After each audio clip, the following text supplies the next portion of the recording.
Hey guys, Steven here with the GunLife Coach. Today's topic, choosing wisely. Yes, how to choose a personal defense handgun.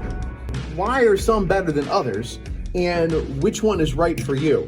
Well, there are a lot of handguns out there. I'm gonna give you my top five. And the reason why I chose these five is because I've shot all of them. And 4 out of the 5 here, I've shot thousands and thousands of rounds through. So I know they work, I know they run, and you know what? I'm a little lazy when it comes to cleaning. Not lubricating, but cleaning. So I'm gonna break this down layman style so you don't have to have a lot of technical knowledge about handguns when you go to the gun range and you're asking which one to test drive.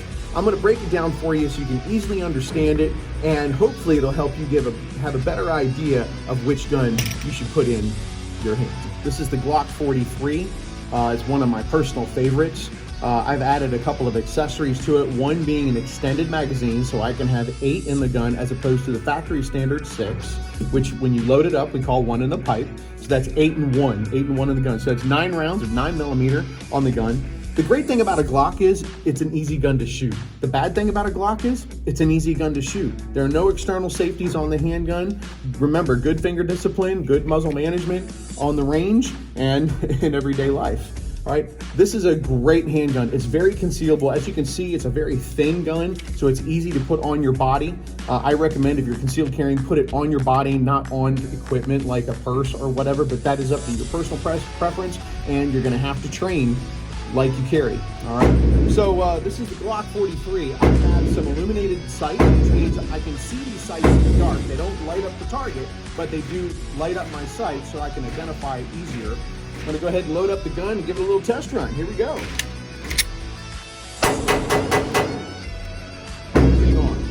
All right, this is a newcomer on the market. This is the Springfield Armory HELLCAT, and it has a 13+1 magazine that comes with the firearm, and it is also pretty much, I don't want to say like a Glock because there's some different engineering on it, but the profiles are very similar. It is a striker fired gun, meaning there's no exposed hammer, there's no external safety on this model, and it's about a 5.5 pound trigger pull, which is typically industry standard for most striker fired guns, as you'll see on Glocks and SIGs and HKs and FNs and others. So anyway, Springfield HELLCAT.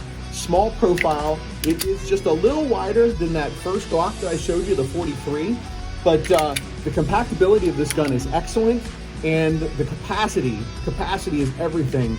You know what, we all suck with a pistol when we get under pressure, so more bullets are always better. All right, let's take a test run with this one. Well, this is the Springfield HELLCAT, 13 and 1. Gonna run it down range a little bit.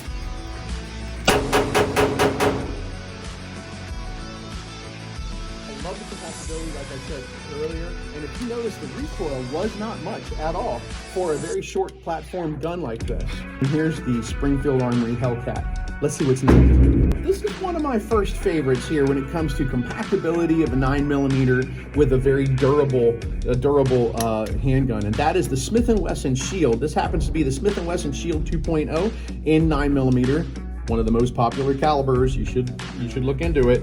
And this comes with an 8+1 magazine. So 8+1 out of the factory. The Glock comes with a 6.1, but you can get accessories. But the Shield comes with that 8+1, and I do like the fact that the Shield has a metal-based magazine as opposed to plastic. It does come out of the firearm easier. This model comes with an external safety, which will be on this side of the gun, which will be on the left side of the gun for right-handed shooters, or you can get it without. So it operates like the other striker fired platforms that we already talked about. You can also alter the trigger with aftermarket Apex trigger, which is recommended, the Apex. And I love this gun. I've got a couple thousand rounds with this gun. At my facility in New Mexico, this is one of the hottest rentals that we used, and we beat the hell out of this gun for years. For the Smith & Wesson Shield, you can also put illuminated sights on it, which I highly recommend because most concealed carry engagements are at a low light condition. I'm gonna test fire this guy real quick. M&P Shield. I might even do it right-handed. Thin profile, like I said, compactability, magazines are light and skinny, so they're easy to put on your body with an extra magazine holder. Check this one out. At least test drive it, all right? Let's see what's next. All right, folks. this one's kind of my baby, all right? I love this gun. This is the Sig P365XL.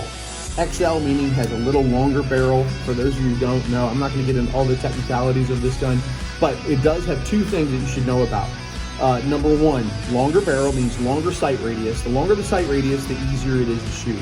All right. However, it's still a very thin platform, and it has a whopping 12-round magazine. You can also get 15-round factory magazines with this firearm as well. All right, so the Sig P365XL, it also comes with red dot capability, all in the gun, and that flat trigger is awesome. It's got a very short trigger reset. It's an easy gun to shoot. It's an easy gun to carry. When they say 365, they mean every day of the year, baby. And this gun is what I carry. All right, let's load it up. Got a couple rounds in here, 365, magazine it, slide forward. Okay, some things for you to consider. When you're choosing a defense handgun, you're gonna wanna find something that fits your hand. Don't get some big butt gun if you're 5'2" and 100 pounds. You're gonna need something that fits your body. Not only that, you're also gonna need something, find a firearm that fits the profile of your body, the clothing that you wear, and I said this in a couple videos earlier, you're wanting to find a gun that matches you. You're also gonna have to find a holster that this gun is gonna go in so it can be secured on your body and so you can retrieve it quickly as well. These are things to consider, all right? Now, you might be thinking, hey, this guy's not even talking about revolvers at all. Well, I showed semi-automatic, but semi-automatics are extremely popular. But if you're a wheel gun kind of person, and I do have an affection for wheel guns, I'm going to show you my Smith & Wesson here. So this is the Smith & Wesson MP340, which means this is a 357 Magnum. All right, it's a five-shot cylinder revolver, and it's great to carry. I will tell you though that there's a steeper learning curve when it comes to reloading this firearm. It's not as easy. It's not as easy as popping a magazine in and and throwing a magazine out. All right, it's going to be a little more difficult. It's going to take more dexterity for you to handle this firearm. But if you're talking about dependability of a trigger, dropping that hammer, and this one's an internal hammer so it doesn't get stuck on your clothing. The Smith & Wesson platform, Ruger has a good one also. The Smith & Wesson 642, 442, and the 340 in 357 was my choice here, all right? It also comes with a laser, so you can point with it, which I don't depend on all the time because it doesn't matter. Technology does fail over time. But I do like carrying this gun. I used to carry, this is about a 13-ounce gun. I used to carry this gun in New Mexico on runs just in case I ran into snakes. We put some snake shot in it. So here we go. We're gonna load up the Smith & Wesson revolver here. It's a little stub nose. And this is a double action only trigger. And when we talk about a double action only trigger, you're like, what does that mean? I'll tell you this. It's a longer, heavier trigger pull than that of all the semi-automatics. You can get the gun worked on to reduce that trigger pull, but do understand that it's going to be a heavier trigger pull. And under pressure, that tends to help people or hurt people from impacting their target appropriately, all right? Also, something to note, when you are shooting a snub nose revolver or any revolver, I'll show you right-handed, when you hold on to that gun, you want to put your thumb behind the gun, I'll show you left-handed now, in front of that cylinder. There's a blast that comes out of the cylinder that will tear off a piece of your finger depending on the caliber. You don't want it. You don't want any powder burn, and you definitely don't want to get hurt. So remember, you hold on to revolvers just a little differently than you hold on to semi-automatics, all right? So here we go. 5-shot Smith & Wesson snub nose revolver, shooting it left-handed.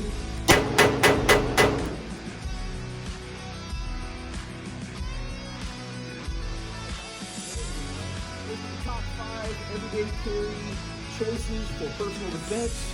Hope you enjoyed it. Like, comment, and share. Hey, check Ted's shooting range out in Queen Creek, Arizona. Awesome people, like I've said before.